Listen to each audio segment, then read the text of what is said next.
देश में शुरू हुआ नए अवसर, नए इंफ्रा का नया दौर।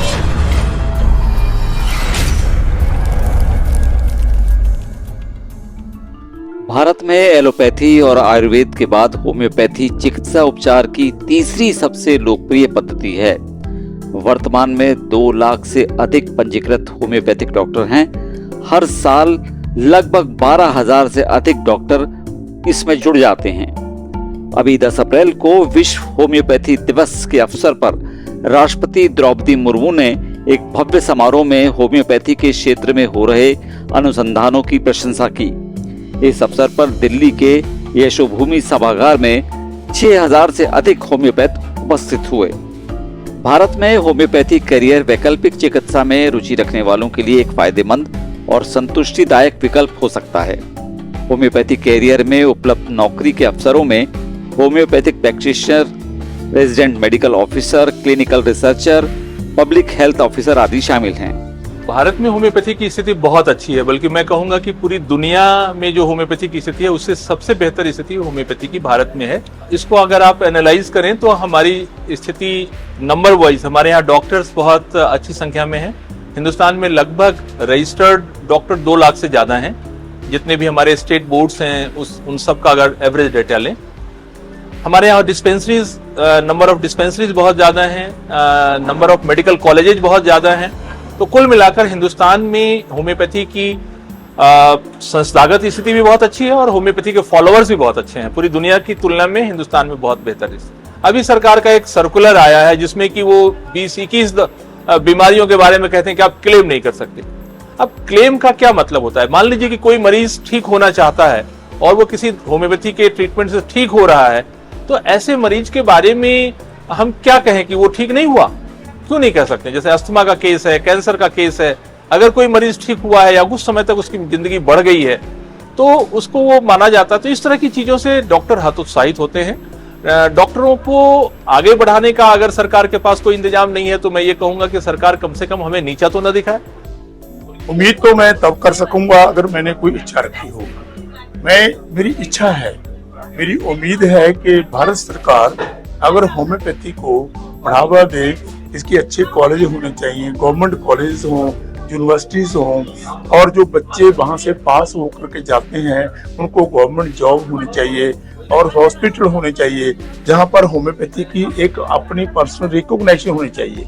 क्योंकि हमने अपने प्रैक्टिस में देखा है कि हम एक्यूट केसेस में भी, इमरजेंसीज में भी और फैटल डिजीजेज में भी मैं होम्योपैथी से कामयाबी हासिल कर रहे हैं। मैं चाहता हूं कि ये चीज पूरे आगे तक फैले और हर हमारे पेशेंट इसका एंजॉय कर सकें, इसके लाभान्वित हो सके और हमारे डॉक्टर सारे इकट्ठे होकर इसको काम कर सकें। लेकिन गवर्नमेंट की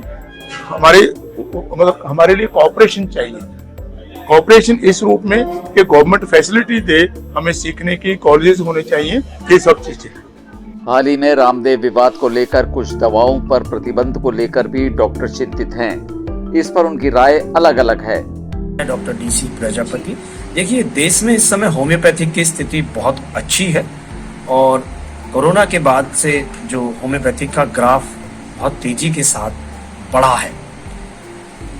दूसरी बात ये कि सरकार से हमारी क्या अपेक्षाएं हैं, तो सरकार से अपेक्षा यही है कि सरकार आयुष के नाम पे तो बहुत सारा बजट लेके आती है, किंतु उसमें होम्योपैथ की कितनी स्थिति है, क्या स्थिति है, क्या क्या है, कॉलेजेस कितने हैं, जो कॉलेजेस का स्टैंडर्ड क्या है, और जो बच्चे BHMS करने के बाद कितने बच्चे रोजगार मिल रहा है, बेरोजगार हैं, कितने बच्चे क्लिनिक्स कर रहे हैं, इन सब पे भी गवर्नमेंट को ध्यान देने की ज़रूरत है।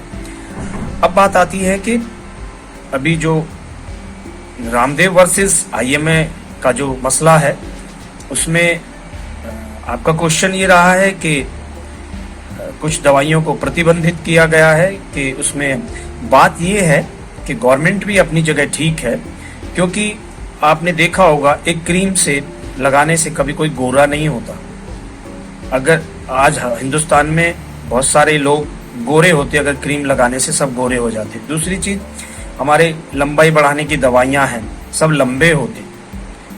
मोटापा घटाने की दवाइयां हैं, सब पतले होते, तो परमानेंट क्योर कोई नहीं होता।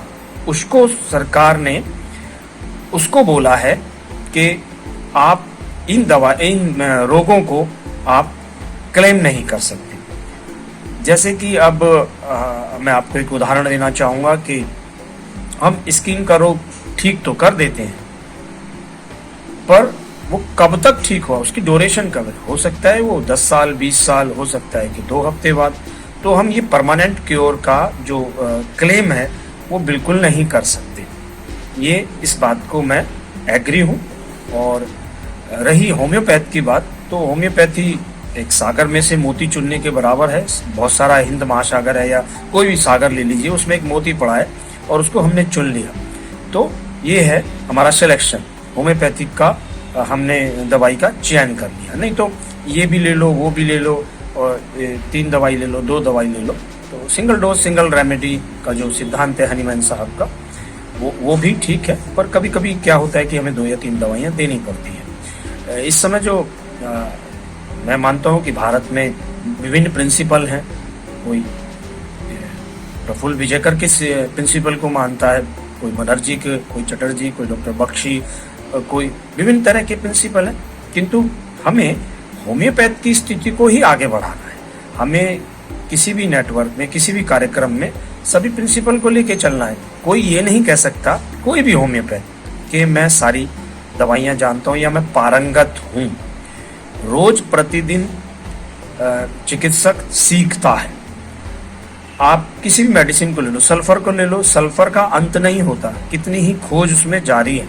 तो इसलिए ये एक ऐसी पैथी है, मैं तो मानता हूँ कि आर्ट है। हमें पता चल जाता है पेशेंट जैसी क्लिनिक्स में आता है तो पता चल जाता है कि ये पैसे देगा या नहीं देगा, उसके बैठने के तरीके से पता चल जाता है, उसके बोलने के तरीके से पता चल जाता है, उसकी जिह्वा से पता चल जाता है, काफ़ी रोगों का हमें पता चल जाता है। तो ये बातें हैं, होम्योपैथी एक आर्ट है। होम्योपैथी का विस्तार और होना चाहिए और भारत सरकार को केवल होम्योपैथी पे आयुष तो की कर ही रही है सरकार, इंडियन सिस्टम ऑफ मेडिसिन को लेकर चली रही है, पर हमारा ये कहना है कि होम्योपैथी को विषय में सोचा जाए। क्योंकि अभी देखिए बहुत सारे कॉलेज से बच्चे निकलते हैं, वो दूसरे कामों में जा रहे हैं, कोई क्लिनिक नहीं कर रहा, दूसरी नौकरियों में लग रहे हैं। उस पर विचार करने की आवश्यकता है और मैं तो यही मानूंगा कि सभी होम्योपैथ को इस विषय पर सोचने की ज़रूरत है और एक